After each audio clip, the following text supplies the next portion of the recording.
अब हम पिछले हफ्ते से वर्दा एक दो यकीन से डिस्कस करेंगे। पिछले वर्दे से मैं आपसे बात कर रहा था कि हम कन्फ्रंटेशन की तरफ जा रहे हैं, कन्फ्रंटेशन की सियासत कर रहे हैं। इमरान खान ने लॉन्ग मार्च का ऐलान किया, गवर्नमेंट ने उन पहले चैलेंज कर दिया कि हम नहीं होने देंगे, रास्ते रोक देंगे, गिरफ्तारियां करेंगे और एक्शन दिखाएंगे। लेकिन एट द सेम टाइम हम देख रहे हैं कि सहाफत के साथ भी यही हो रहा है। सहाफ़ी सच की आवाज़ बन रहे हैं और हुकूमत उनके खिलाफ एक्शन ले रही है। उनमें से एक सहाफ़ी हमारे इदारे के समी इब्राहिम साहब भी हैं, जिनकी मुश्किलात में इजाफा हो रहा है क्योंकि यकीनन उनको प्रेशर का निशाना बनाया जा रहा है। मौजूदा हुकूमत बौखलाहट का शिकार है। सहाफ़ियों के खिलाफ FIA एक्शन में है, FIR दर्ज की जा रही है पूरे मुल्क में। मशकूक गाड़ी से सीनियर सहाफ़ी समी इब्राहिम की नकलो हरकत की निगरानी की जा रही है। जान और निजी ज़िंदगी को खतरात लाहक हो गए हैं। PFUJ समेत दीगर सहाफ़ती तंजीमों की जानिब से सीनियर सहाफ़ियों को धमकाना अफसोसनाक तर्ज अमल है। इसी हवाले से मजीद बात करने के लिए हमारे साथ मौजूद हैं PFUJ secretary general Rana Mohammad Azeem साहब। राना साहब, बहुत बहुत शुक्रिया, आपने अपना कीमती वक्त दिया। ये बताइए कि सहाफ़त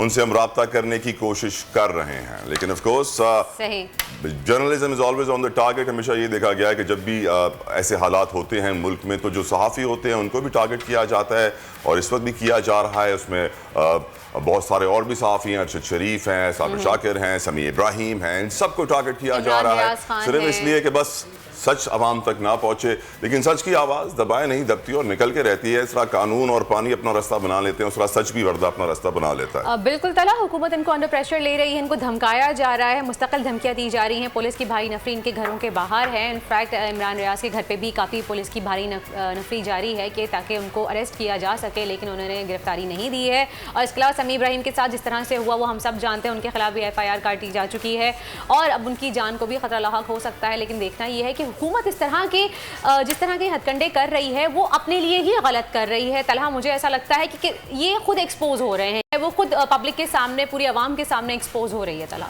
कहते हैं ना, इग्नोरेंस इज ब्लिस। कभी कभी दूसरे के ऐप पे पर्दा डालना चाहिए और इनफैक्ट ये नबी करीम सल्लल्लाहु अलैहि वसल्लम ने फरमाया है, हमारे दीन का सबक है, मौला कायनात हज़रत अली अलैहिस्सलाम का पैगाम है कि ऐप छुपाओ।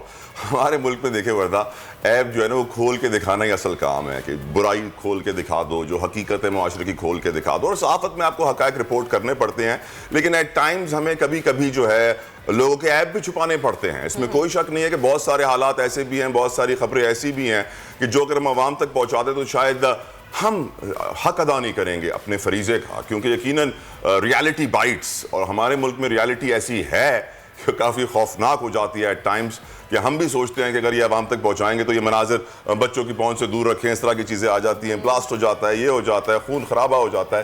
लेकिन हमें हमेशा पॉजिटिव मैसेज देना चाहिए और उम्मीद करनी चाहिए कि मुल्क सही राह पर जाएगा। कि अगर हमने नाउम्मीदी की तो याद रखिए, दीन में नाउम्मीदी कुफ्र है।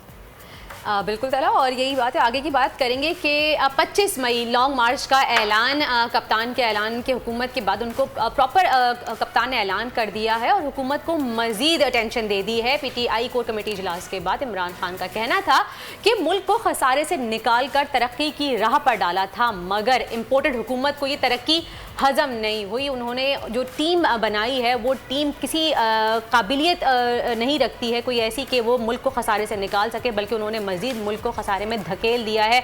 मुआशी हालात मजीद ख़राब कर दिए हैं। PTI के चेयरमैन ने असम्बलियाँ तोड़ने और इलेक्शन की नई तारीख का मुतालबा किया है। और दूसरी जानिब वज़ीर आज़म शहबाज शरीफ का कहना है कि इमरान खान अगर मुल्क में सिविल वॉर करना चाहते हैं तो ये उनकी भूल है। राइट, और यकीनन चैलेंज किया जा रहा है शहबाज शरीफ साहब की जानिब से कि हम देखते हैं कि ये कहाँ तक पहुँचेगी। और फजल रहमान साहब कहते हैं 2 पैसों की बात है, और हर कोई PDM के जो पुराने थे और इस वक्त जो पावर में है वो सब तनकीद का निशाना बना रहे हैं इमरान खान को। और हमारे साथ डिस्कशन करने के लिए सिचुएशन पर मौजूद हैं PTI के सीनियर रहनुमा जमशेद इकबाल साहब। Thank you so very much for giving us your precious time. ये बताइए, पहला सवाल जो आपसे पूछना चाहूँगा कि इस वक्त कन्फ्रंटेशन की सियासत हो रही है, रोका जाएगा, आपके रास्ते में कंटेनर लगाए जाएंगे, आंसू गैस की शेलिंग भी होगी, मुकाबला करने के लिए आप तैयार हैं और किस हद तक मुकाबला करेंगे? क्योंकि यकीनन चैलेंजेस इस वक्त आपके लिए बढ़ते ही जाएंगे।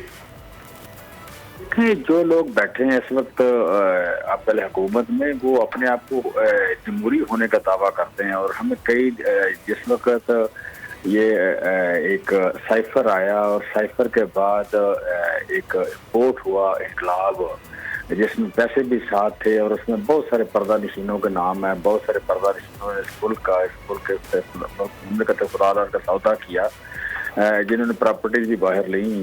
यू कैन से कि बच्चों के भी माशाल्लाह मफादात का पूरा तहफ़्फ़ुज़ किया, उन्होंने अपने मफादात का भी पूरा तहफ़्फ़ुज़ किया। तो आप चलें नवाज शरीफ से लेके तो बहुत सारे यू कैन से इसमें फजल रहमान तक और कई पर्दा तक इस साजिश में, इस गद्दारी में मुलव्वस हुए। वो लोग तुरंत बेचते रहे कि जमहूरियत ये वोट ऑफ नो कॉन्फिडेंस है, इसमें कोई गैर जमहूरी काम नहीं है।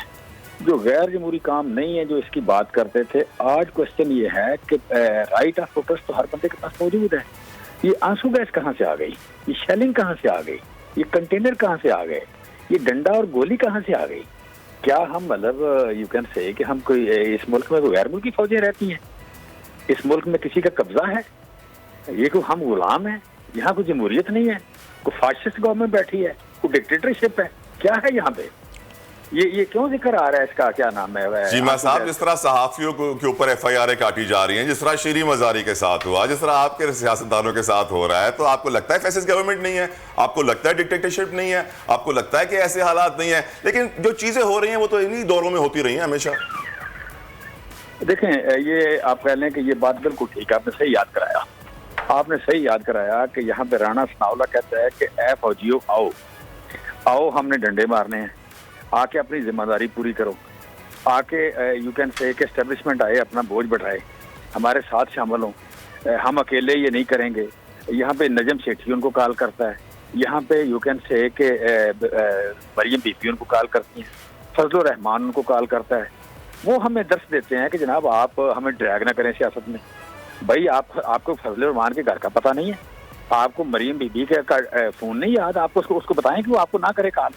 आपको राणा सनाउल्लाह रोज 10 बार कॉल करता है, तो आपको समझ नहीं आती कि आपके साथ क्या कर रहा है, कौन कर रहा है। इस वक्त PDM जो थी पूरी या हुकूमत है, बाकायदा अदारों को गंदा कर रही है, बाकायदा मिलाइन कर रही है, गंदा कर रही है, एक्सपोज कर रही है। चीमा साहब, ये तो सब हो रहा है, लेकिन आप बताइए कि आप लोगों का क्या लाहेअमल है, आप लोगों की क्या प्लानिंग है, क्या स्ट्रैटेजी है, किस तरह से फेस करेंगे? कि आप लोग 25 मई को कोई आपने जो लॉन्ग मार्च का ऐलान किया, क्या धरना देंगे? आप लोगों का क्या प्लान है? और जिस तरह से अगर उन्होंने रोका आपको इस्लामाबाद आने से, तो आप लोग क्या करेंगे?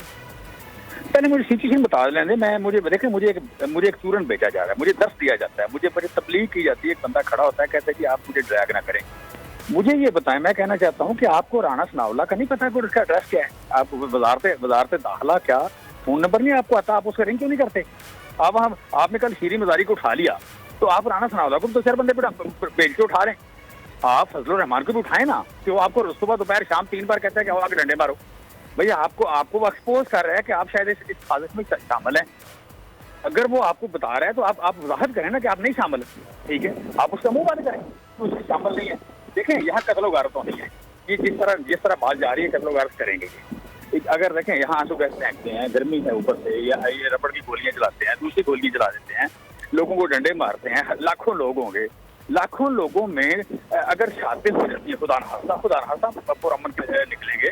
लेकिन जिस तरह की राणा सनाउल्लाह मार्टन किया, तो वाकई दूर की बात है, या इन्होंने कभी इस बात पे मदद की है? बट चीमा साहब, with all due respect sir, with all due respect, शहादतें पहले भी हुई हैं, आंसू गैस पहले भी आप लोगों ने सहे हैं, डंडे पहले भी आप लोगों ने खाए हैं, कई महीने पहले भी आप सड़कों पर बैठे हैं। लेकिन अब हालात थोड़े से अलग हैं भाई। अब डॉलर 200 से ऊपर है, पेट्रोल 200 के करीब जाने वाला है, 25 तारीख को IMF का फैसला भी आना है, पता नहीं महंगाई कहां पहुंचेगी। स्पेंडिंग पावर लोगों की कंटिन्यूसली कम हो रही है, पर कैपिटा इनकम कंटिन्यूसली कम हो रही है। ऐसे हालात में ऐसे जलसा करना, ये अरबों की कहानी होगी सर, ये बहुत पैसा भी लगेगा इसके ऊपर। देखिए, क्वेश्चन ये है कि ये इस बात को रोकना, जो लोग इस मुल्क के कस्टोडियन हैं, वो कहते हैं हम ज्यादा मुहब्बे वतन है, दूसरों से दावा करते हैं, वो कहते हैं कि हमारे कंट्रोल में चीजें, इख्तियारात हमारे पास हैं, वो आए ना सामने। आके राणा सनाउल्लाह जैसे क्रिमिनल को, आके हनीफ अब्बासी जैसे लोगों को अगर आपने बैठाया 22 साल, 22 कत्लों वाला और उम्र कैद सलाह वाला, वो लाके अगर वजीर बनाएंगे, आपकी छतरी के नीचे आपका नाम लेके बन जाए वो वजीर, और आप पीछे न्यूट्रल बन जाए, तो भाई इशू है, ये इशू है। आप अपनी न्यूट्रलिटी को या न्यूट्रल हो जाएं, या न्यूट्रलिटी कम करके तो आप या तो डिसऑन करें, या और डिसऑन करके न्यूट्रल हो जाएं। हम इनको देख लेंगे, हम बिल्कुल देख लेंगे। ये इनकी औकात क्या है, इनके पल्ले क्या है? 80% लोग तो दूसरी तरफ हैं, इनकी क्या औकात है? ये तो 4 क्रिमिनल भाग जाएंगे, वीजे इनके पास हैं, जायदादें इनकी बाहर हैं, बच्चे इनके बाहर हैं, इनकी क्या औकात है? हम इन्हें कुछ नहीं समझते, ये बेऔकाते लोग हैं। हम ये तो अवाम को देख के भाग जाएंगे। ये इशू नहीं है, इशू है मुझे वजाहत करें, मुझे वजाहत करे वो बंदा जो कहता है मुझे ड्रैग ना करें, वो बताए, वो राणा सनाउल्लाह को रोके, वो सुबह दोपहर शाम वो उससे कॉल करे। चीमा साहब यही तो मसला है कि नहीं रोका जा रहा, जहाँ पे जोर चल रहा है। वो मुझे डंडा मारेंगे कि नहीं मारेंगे, मैं उसके हिसाब से तैयारी करूँ। चले चीमा साहब, उम्मीद करते हैं बहुत जल्द पाक फौज आपके सवाल का जवाब देगी और आपके लिए वजाहत पेश करेगी। जी बिल्कुल जी, मैं ये पूछना चाहती थी, लेकिन चीमा साहब ये बताइए कि अभी जो सिचुएशन पाकिस्तान तहरीक इंसाफ की है, पहले जब आपने धरना दिया था वो उसमें बहुत फ़र्क है, और नून लीग की हुकूमत की भी वो पोजीशन नहीं है जो उस वक्त 2014 के धरने में थी, और अब हुकूमत की वो पोजीशन नहीं है, तो दोनों उसमें बहुत फ़र्क है पोजीशंस में। तो इस हवाले से आप बताइए कि आपको क्या लगता है कि आपकी लॉन्ग मार्च किस हद तक कामयाब होगी? देखिए, लॉन्ग मार्च को सक्सेसफुल होने में से कोई नहीं रोक सकता, वो नहीं होना चाहिए। कितने अर्से तक इसको प्रोलॉन्ग करेंगे आप लोग, कुछ प्लान है आप लोगों का? देखिए, प्रोलॉन्ग करने की जरूरत नहीं है, हुकूमत नाम की चीज ही कोई नहीं इस मुल्क में।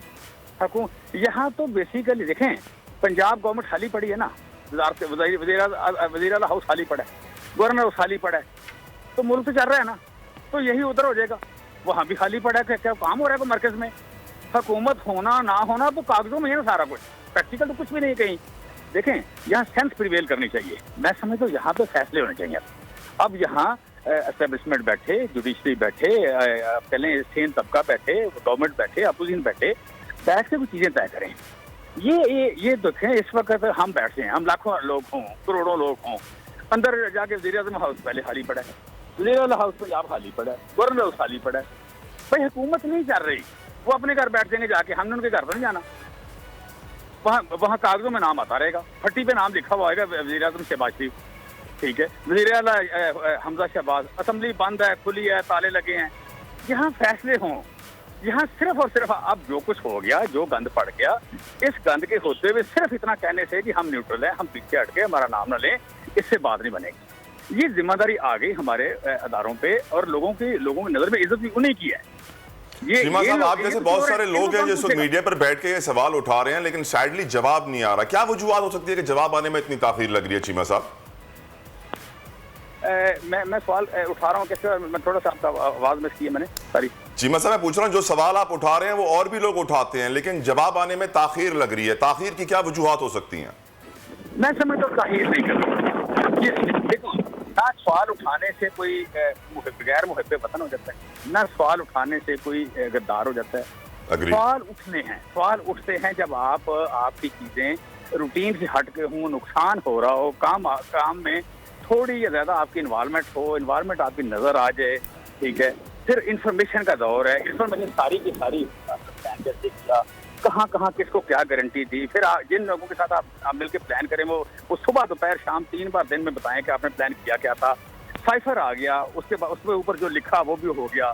फिर आपने जो देखें, यहाँ पे तो कुछ चीज़ें रिकॉर्ड पे हैं कि यहाँ अपना जनरल बाजवा साहब ने जो वज़ीर आज़म ने आके बात की रशिया के बारे में एक स्टेट की पॉलिसी थी जो कि यूनानिमस थी, जो कि मुतफिका थी। वापस आए तो आपका बयान डिफरेंट आ गया। भाई ये चीज़ें रिकॉर्ड पे हैं ना, ये चीज़ें जब रिकॉर्ड पे हों, अब इन चीज़ों ने दुरुस्त होना है। मैं समझता हूँ कि तारीख में हमें अब अपनी डायरेक्शन को दुरुस्त करना होगा।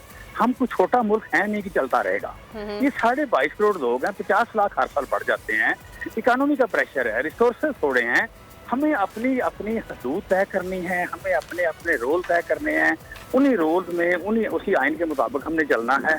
लिहाजा आज कोई हर्ज नहीं है कि मैंने कोई गलती की है मैं मान लूँ, इमरान खान ने कोई गलती की है वो मान लें, हम अपनी को फजल रहमान ने यहाँ पे क्या बहुत शुक्रिया जमशेद इकबाल चीमा साहब पीने रहनुमा हमारे साथ मौजूद थे और सवाल उठा रहे थे मुल्क की इस्टेब्लिशमेंट के हवाले से कि वो उनको अब एंटर होना चाहिए और उनको एक्शन लेना चाहिए, जवाब देना चाहिए। वो कहते थे न्यूट्रल हैं, क्या इस वक्त न्यूट्रल हैं नहीं है, लेकिन अगेन उन्होंने ये भी कहा कि सवाल उठाने से ऐसा नहीं होता है कोई मुहब्बे वतन ना रहे, या कोई ऐसा नहीं होता कि वो अपनी फौज से प्यार ना करे। प्यार अपनी जगह, एहतराम अपनी जगह, अदब अपनी जगह, लेकिन यकीनन मुल्क की सलामती, सोवरेनिटी, फ्यूचर की खातिर सवाल उठना भी जरूरी है। वर्दा बिल्कुल ये वही वाली मिसाल है तलहा, जैसे कि जब हम घर में अपनी फैमिली की बात करें, फैमिली का जो सरबराह होता है, चाहे हम बच्चे कितना ही कुछ कर लें, हम आखिर में कितनी लड़ाई झगड़े कर लें, लेकिन हम आखिर में सल्यूशन के लिए अपने घर के सरबराह की तरफ ही देखते हैं। और इस वक्त मुल्क का भी यही सिचुएशन है, मुल्क की भी यही हालात चल रहे हैं कि हम अपने इदारों की तरफ देख रहे हैं और उनसे उम्मीद रखते हैं कि वहाँ से कुछ सॉल्यूशन मिले, लेकिन जो कि बहुत मुश्किल लग रहा है, क्योंकि जिस तरह की सिचुएशन चल रही है तलहा,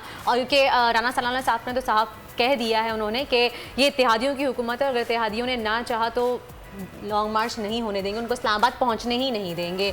लेकिन सोशल मीडिया का दौर है, देखते हैं क्या होता है क्या नहीं होता। सब्सक्राइब करें और बेल दबाएं ताकि कोई खबर रह न जाए।